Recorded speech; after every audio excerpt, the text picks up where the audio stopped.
Hello नमस्कार दोस्तों, मैं हूं संजय रामपल। आशा करते हैं आप सब खैरियत से होंगे, मंगल में होंगे। करते हैं प्रशासन की खबरों की तरफ रुख। 29 मई वार बुधवार, क्या रहा जिले में वो तमाम खबरें। 29 मई 2024 को ज्येष्ठ माह के कृष्ण पक्ष की षष्ठी तिथि है। इस तिथि पर स्वर्ण नक्षत्र और इंद्र योग का सहयोग रहेगा। दिन के शुभ मुहूर्त की बात करें तो बुधवार को अभिजीत मुहूर्त नहीं है। राहुल काल 12:18 से 2:01 तक रहेगा। मौसम, मानसून जल्द पहुंचेगा केरल। इस साल जमकर बरसेंगे बदरा। 6 राज्यों में भीषण गर्मी का रेड अलर्ट। मौसम विभाग के मुताबिक उत्तर पश्चिमी भारत के मैदानी इलाकों में अभी कम से कम 3 दिन भीषण गर्मी से कोई राहत नहीं मिलने वाली है। इस दौरान राजस्थान के अधिकतर भागों और पंजाब, हरियाणा, चंडीगढ़, दिल्ली, पश्चिमी यूपी और मध्य प्रदेश में अलग अलग स्थानों में लू चलने की संभावना है। उत्तर भारत समेत देश के कई हिस्सों में जारी भीषण गर्मी और बढ़ती बिजली की मांग के बीच मौसम विभाग ने राहत भरी खबर दी है। विभाग का कहना है कि केरल में जल्द ही मानसून दस्तक देगा। साथ ही इस साल मानसून मौसम में सामान्य से अधिक बारिश होगी।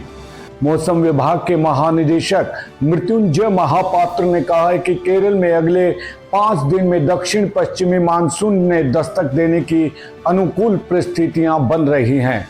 विभाग ने केरल में मानसून आने की तिथि 31 मई बताई है, जबकि आमतौर पर केरल में मानसून 1 जून को पहुंचता है। इसके अलावा उत्तर प्रदेश में 18 से 20 जून के बीच, वाराणसी व गोरखपुर में 23 से 25 जून, महाराष्ट्र मुंबई में 10 से 11 जून मानसून पहुंचने की उम्मीद है। इसी रफ्तार से मानसून दिल्ली में 29 जून को पहुंचेगा। मानसून के जल्द दस्तक से भीषण गर्मी से राहत मिलने की उम्मीद है। सितंबर तक सामान्य से अधिक बारिश, उत्तर पूर्व भारत में सामान्य से कम, उत्तर पश्चिमी भारत में सितंबर तक सामान्य और देश के मध्य व दक्षिण प्रायद्वीपीय क्षेत्रों में सामान्य से अधिक बारिश होने की संभावना है। जून में सामान्य बारिश। महानिदेशक महापात्रा ने कहा कि देश में जून में सामान्य वर्षा 166.9 मिलीमीटर होने की संभावना है। उन्होंने कहा कि दक्षिणी प्रायद्वीप भारत के कुछ हिस्सों को छोड़कर जून में देश के सामान्य से अधिकतम तापमान रहने की भी उम्मीद बताई है। भारी बारिश का भी विभाग का कहना है कि अगले 3 महीने जून, जुलाई और अगस्त में भारी बारिश हो सकती है, क्योंकि अल नीनो समाप्त हो रहा है और जून के महीने से ला नीना विकसित होता हुआ दिखाई दे रहा है। 6 राज्यों में रेड अलर्ट किया गया है। नौतपा में तीसरे दिन सोमवार को भी उत्तर भारत में गर्मी ने तांडव मचाया। खासकर राजस्थान में राज्य के पश्चिमी हिस्से में भीषण गर्मी को लेकर 29 मई तक के लिए रेड अलर्ट जारी किया गया है। जैसलमेर में लू से बीएसएफ जवान समेत 2 लोगों की मौत हो गई। मौसम विभाग के मुताबिक उत्तर पश्चिमी भारत के मैदानी इलाकों को अभी कम से कम 3 दिन भीषण गर्मी से कोई राहत मिलने वाली नहीं है। इस दौरान राजस्थान के अधिकतर भागों और पंजाब, हरियाणा, चंडीगढ़, दिल्ली, पश्चिमी यूपी और मध्य प्रदेश अलग अलग स्थानों में लू चलने की भी संभावना है। इसके बाद गर्मी से कुछ राहत की उम्मीद है। मौसम विभाग ने राजस्थान, पंजाब, यूपी, हरियाणा, दिल्ली और चंडीगढ़ में 29 मई तक रेड अलर्ट जारी किया है। नौतपा में राजस्थान के फलोदी में सबसे ज्यादा तापमान बना हुआ है। शनिवार को पहले दिन 50 डिग्री, रविवार को 49.8 डिग्री, सोमवार को 49.4 डिग्री दर्ज किया गया। फलोदी समेत देश में 17 स्थानों पर पारा 48 डिग्री के पार रहा। पंजाब के इतिहास का सबसे गर्म दिन पारा 48.4 डिग्री पहुंचा। पंजाब के इतिहास में सोमवार को पारे ने सारे रिकॉर्ड तोड़ दिए। बठिंडा में अधिकतम तापमान 48.4 डिग्री दर्ज किया गया। इससे पहले लुधियाना में सबसे ज्यादा 48.3 डिग्री तापमान 29 मई 1944 को दर्ज किया गया था। बठिंडा में भीषण लू के चलने का कारण है। हिमाचल में 6 स्थानों पर पारा 40 के पार। हिमाचल प्रदेश में सोमवार इस सीजन का सबसे गर्म दिन रहा। ऑरेंज अलर्ट के बीच बिलासपुर, ऊना और हमीरपुर में लू चली। प्रदेश के 6 स्थानों में ऊना, बिलासपुर, हमीरपुर, चंबा, बल्टी और धौलाकुआं में अधिकतम पारा 40 डिग्री पार रहा। मैदानी क्षेत्रों में अधिकतम साथ अब न्यूनतम तापमान भी तेजी से बढ़ रहा है। सोमवार को राजधानी शिमला के अधिकतम तापमान के मुकाबले रविवार को पावंटा साहिब का न्यूनतम पारा अधिक रहा। मंगलवार को भी प्रदेश के अधिकतर क्षेत्रों में लू चलने का अलर्ट जारी हुआ था। 31 मई को 1 जून को कई क्षेत्रों में बारिश का पूरा अनुमान है। राजस्थान, गुजरात में 9 से 12 दिन लू। आईएमडी के महानिदेशक मृत्युंजय महापात्रा ने कहा कि दिल्ली, दक्षिणी हरियाणा, दक्षिणी पश्चिमी उत्तर प्रदेश और पंजाब में मई के महीने में 5 से 7 लू वाले दिन दर्ज किए गए हैं। इस दौरान अधिकतम तापमान 44 से 48 डिग्री सेल्सियस के बीच रहा। राजस्थान और गुजरात में 9 से 12 लू वाले दिन रिकॉर्ड किए गए, जब तापमान 45 से 50 डिग्री तक दर्ज किया गया। उत्तर पश्चिमी भारत और उसके आसपास मध्य क्षेत्र इलाकों में जून के महीने में 4 से 6 लू वाले दिन हो सकते हैं। आमतौर पर इन इलाकों में 2 से 3 लू वाले दिन होते हैं। मतगणना का कार्य मतदान की तरह ही है महत्वपूर्ण। भारत निर्वाचन आयोग के मुख्य चुनाव आयुक्त राजीव कुमार ने शांतिपूर्ण और निष्पक्ष माहौल में मतदान संपन्न कराने के लिए जिला निर्वाचन अधिकारी एवं उपायुक्त मनदीप कौर व उनकी टीम के कार्य की सराहना की है। उन्होंने कहा है कि इसी कार्य कुशलता से जिला निर्वाचन अधिकारी 4 जून को मतगणना करवाएं। मतगणना के दौरान निर्वाचन आयोग की ओर से जारी दिशा निर्देशों का विशेष ध्यान रखा जाएगा। मुख्य चुनाव आयुक्त वीडियो कॉन्फ्रेंस से देश के सभी उपायुक्तों से मतगणना की तैयारियों को लेकर बात कर रहे थे। इस दौरान उन्होंने कहा कि सभी जिलों में मतदान का कार्य अत्यंत सफलतापूर्वक संपन्न किया गया। जबरदस्त हीट वेव के बावजूद मतदान प्रतिशत सराहनीय रहा, जिसके लिए जिला निर्वाचन अधिकारी बधाई के पात्र हैं। उन्होंने कहा कि अब 4 जून को मतगणना का कार्य किया जाना है, जिसके लिए जिला निर्वाचन अधिकारी अपनी तैयारियां पूर्ण रखें। ईवीएम स्ट्रांग रूम के आसपास इस दौरान कड़ी सुरक्षा रहनी चाहिए। किसी भी भारी तत्व का स्ट्रांग रूम में समीप जाने ना दें। मतगणना के समय स्ट्रांग रूम में ईवीएम का बाहर और वापस रखने के लिए एक कर्मचारी की जिम्मेदारी तय होनी चाहिए। मतगणना के लिए उम्मीदवारों के काउंटिंग एजेंट बनाने का कार्य अभी शुरू कर दिया जाए। ईवीएम स्ट्रांग रूम की सीसीटीवी कैमरों के माध्यम से निगरानी रखी जाए।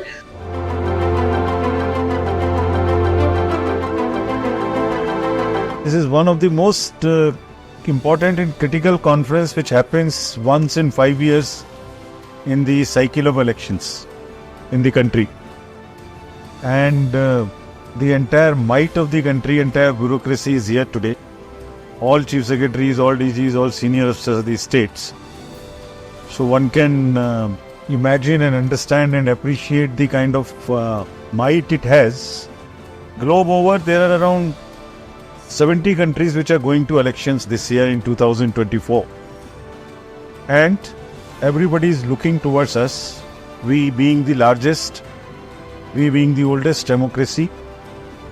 So everyone is looking towards us, and we are committed to deliver an absolutely spotless elections in an absolutely free and fair environment with a level playing field. And this is what exactly is the purpose of the meeting today. VC के बाद जिला निर्वाचन अधिकारी ने निर्देश दिए हैं कि ईवीएम की सुरक्षा में किसी प्रकार की कोताही नहीं होनी चाहिए। काउंटिंग के दौरान स्ट्रांग रूम से ईवीएम बाहर लाकर उसी टेबल पर रखी जाए जहां उसकी गणना होनी है। मतों की गिनती के बाद ईवीएम को वापस स्ट्रांग रूम में उसी स्थान पर रखवाना सुनिश्चित किया जाए। इस कार्य के लिए कर्मचारी प्रशिक्षित होने चाहिए। सभी कर्मचारियों को पहले ही इसका प्रशिक्षण दे दिया जाए। उन्होंने बताया कि काउंटिंग सेंटरों के आसपास वाहनों की पार्किंग के लिए बैरिकेड्स लगाए जाएं। जिला में 14 सितंबर को होगा राष्ट्रीय लोक अदालत का आयोजन। अदालत में लंबित मुकदमों के शीघ्र निस्तारण के लिए राष्ट्रीय विविध सेवाएं प्राधिकरण एवं हरियाणा राज्य विविध सेवाएं प्राधिकरण की ओर से 14 सितंबर को जिले में राष्ट्रीय लोक अदालत का आयोजन किया जाएगा। वादकारी इस अदालत में सुलह समझौते के लिए स्वयं या अपने अधिवक्ता के माध्यम से अपने केसों का निस्तारण करा सकते हैं। जिला विविध सेवाएं प्राधिकरण के सचिव सौरभ कुमार ने जानकारी देते हुए बताया कि न्यायालय में लंबित मामलों को परस्पर सहयोग व सौहार्दपूर्ण माध्यम से निपटाने के लिए राष्ट्रीय विविध सेवा प्राधिकरण एवं हरियाणा राज्य विविध सेवा प्राधिकरण की ओर से 14 सितंबर को जिले में राष्ट्रीय लोक अदालत का आयोजन किया जाएगा। उन्होंने बताया कि यदि किसी व्यक्ति का कोई प्रकरण न्यायालय में लंबित है तो वह लोक अदालत के माध्यम से उसका निस्तारण करा सकता है। लोक अदालत में दोनों पक्षों की आपसी सहमति व राजीनामे के सौहार्दपूर्ण वातावरण में पक्षकारों की रजामंदी से विवाद निपटाया जाता है। इससे शीघ्र व सुलभ न्याय, कोई अपील नहीं, अंतिम रूप से निपटारा, समय की बचत जैसे लाभ मिलते हैं। राष्ट्रीय लोक अदालत में बैंक लोन से संबंधित मामले, मोटर एक्सीडेंट, एनआई एक्ट, फौजदारी, रेवेन्यू, वैवाहिक विवाद निपटारा किया जाएगा। सचिव ने बताया कि आपसी सहमति से हल हो सकने वाले मामलों में लोक अदालत बहुत ही कारगर सिद्ध हो रही है और लोक अदालत में सुनाए गए फैसले भी उतनी ही अहमियत है जितनी सामान्य अदालत में सुनाए गए फैसलों की होती है। उन्होंने ये भी बताया कि लोक अदालत में सुनाए गए फैसले के खिलाफ अपील भी दायर नहीं की जा सकती। लोक अदालत में सस्ता और सुलभ न्याय मिलता है। इन लोक अदालतों के माध्यम से लोगों को बिना समय व पैसा गंवाए केसों का समाधान किया जाता है। लोक अदालतों में ना तो किसी पक्ष की हार होती है और ना ही जीत होती है, बल्कि दोनों पक्षों की आपसी सहमति से विवादों का समाधान कराया जाता है। सुप्रीम कोर्ट में 29 जुलाई से 3 अगस्त तक स्पेशल लोक अदालत का भी आयोजन होने जा रहा है। सुप्रीम कोर्ट द्वारा आगामी 29 जुलाई 2024 से 3 अगस्त 2024 तक न्यायालय में लंबित मामलों के निपटारे के लिए विशेष लोक अदालत का आयोजन किया जाएगा। जिला विविध सेवा प्राधिकरण के सचिव सौरभ कुमार ने ये जानकारी देते हुए बताया कि न्यायालय में लंबित मामलों को स्पेशल लोक अदालत में दोनों पक्षों की आपसी सहमति व राजीनामे से सौहार्दपूर्ण वातावरण में पक्षों की सहमति से विवाद निपटाया जाता है। स्पेशल लोक अदालत में मामलों के निपटारे के लिए इच्छुक व्यक्ति 28 जुलाई से पहले स्थानीय जिला विविध सेवा प्राधिकरण के कार्यालय में संपर्क कर सकते हैं। कर्नल आनंद साखले निर्देशक भर्ती और मेजर अश्वनी कुमार चिकित्सा भर्ती अधिकारी सेना भर्ती कार्यालय चरखी दादरी ने 11 हरियाणा एनसीसी बटालियन के प्रशिक्षण शिविर camp BRCM college of engineering Bahal Haryana में भाग लिया और कैडेट्स को जागरूक किया। उन्होंने कहा कि जिसमें सशस्त्र बलों और अग्निपथ योजना में अवसरों के बारे में भी जानकारी दी। प्रेरक वीडियो की स्क्रीनिंग भी छात्रों के लिए की गई और इसी के माध्यम से विस्तार से बताया गया।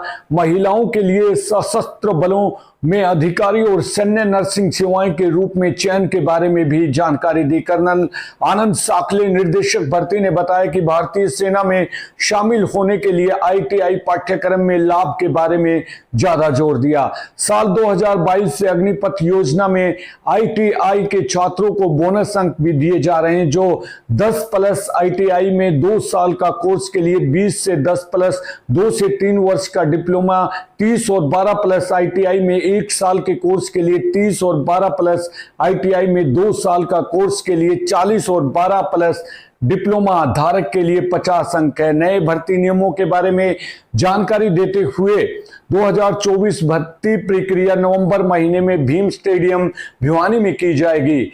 ऑनलाइन कंप्यूटर लिखित परीक्षा उत्तीर्ण आवेदकों को दौड़ और चिकित्सा जांच किया जाएगा। इच्छुक युवा अगली भर्ती के लिए www.winearmy.in/IC.in वेबसाइट पर आवेदन कर सकेंगे। नए भर्ती नियमों के अनुसार अब NCC C सर्टिफिकेट वालों को भी परीक्षा में शामिल होना पड़ेगा और उन्हें 20 नवंबर का बोनस दिया जाएगा। अभ्यर्थियों के लिए बोनस अंकों की जानकारी भी दिया गया। CO-11 Haryana NCC battalion Bhiwani colonel Randhir Singh और सूबेदार मेजर राजेश ठाकुर ने कार्यक्रम का अच्छे से संचालन किया। निदेशक ARO चरखी दादरी ने कैंपिंग लोकेशन का दौरा किया। कैडेट अत्यधिक प्रेरित थे और उनके मन में बहुत सारे प्रश्न थे। व्याख्यान के अंत में सारे छात्रों ने काफी प्रश्न और शंकाएं पूछे, जिनका जवाब दिया गया। प्रश्न भी पूछे गए और सही उत्तर देने पर उन्हें उपहार भी दिया गया। तो दोस्तों, ये थी आज की हमारी अहम और पुख्ता खबरें प्रशासन की। कल फिर मिलेंगे इसी वक्त इसी समय नई खबरों के साथ।